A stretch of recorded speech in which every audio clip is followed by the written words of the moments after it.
पण आता मात्र राष्ट्रवादीने मुंडे यांचा सन्मान केला आहे, गौरव केला आहे। मित्रहो नमस्कार। गेल्या 2 महिन्यापासून धनंजय मुंडे यांचा राजीनामा सातत्याने मागितला जात आहे। बघा ना, रोज नवे आरोप, रोज नवी प्रकरणे समोर येत आहेत, आणलीही जात आहेत। अजित पवार मुंडे यांचा राजीनामा घेतील, देवेंद्र फडणवीस त्यांना मंत्रिमंडळाच्या बाहेर काढतील, लोक आपली वाट पाहतच आहेत। पण आता जे काही झालंय ना, ते सगळं काही अनपेक्षित आणि राजीनाम्याची मागणी करणाऱ्यांना धक्का देणारं। पण आता अजित पवार यांनी धनंजय मुंडे आणि सोबत नाराज असलेले छगन भुजबळ यांना देखील खुश करण्याचा प्रयत्न केलेला आहे। राजीनामा वगैरे तर सोडून द्या। अहो, सगळं काही आश्चर्यकारक जरी असलं तरी शेवटी सगळं काही राजकारण आणि राजकारण करण्यासाठी सगळं। राजीनामा मागणाऱ्यांना खरं तर ही मोठी चपराक आहे। विरोधक, सत्ताधारी आणि स्वपक्षातले नेते सुद्धा धनंजय मुंडे यांचा राजीनामा मागत आहेत।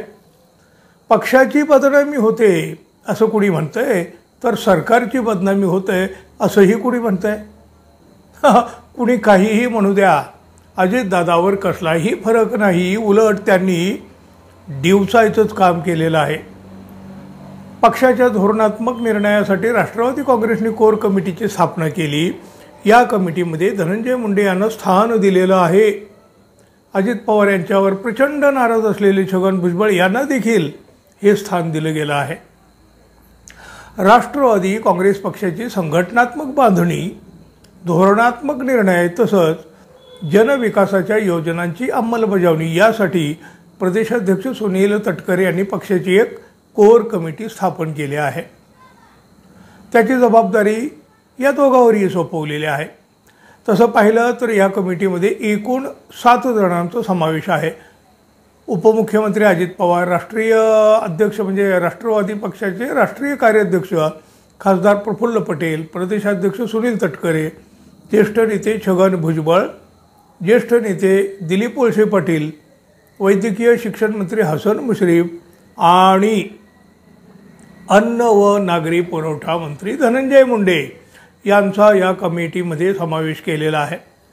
आगामी काळात होणाऱ्या स्थानिक स्वराज्य संस्थांच्या निवडणुका, पक्ष संघटनेची बांधणी, त्यासाठी आखावे लागणारे कार्यक्रम, धोरणांची आखणी, अंमलबजावणी हा या कोर टीमचा महत्त्वाचा उद्देश आहे।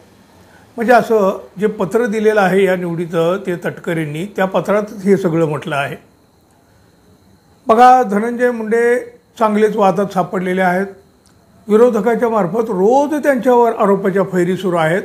त्यांच्या राजीनाम्याची मागणीसुद्धा केली जात आहे। याच कारणामुळे त्यांना पालकमंत्रीपदसुद्धा नाकारण्यात आलेलं होतं, दिलं नाही त्यांना पालकमंत्रीपद। पण आता मात्र राष्ट्रवादीने मुंडे यांचा सन्मान केला आहे, गौरव केला आहे। मित्रांनो, असं असतं राजकारण। आता याचे पडसाद काय उमटतात, कसे उमटतात हे पाहावं लागेल। आपण पाहूया। तोपर्यंत मित्रांनो, आपण अजून आपल्या चॅनलला सबस्क्राईब केलं नसेल, कृपया सबस्क्राईब करावं ही अपेक्षा आहे। धन्यवाद। पुन्हा भेटू। तोपर्यंत नमस्कार।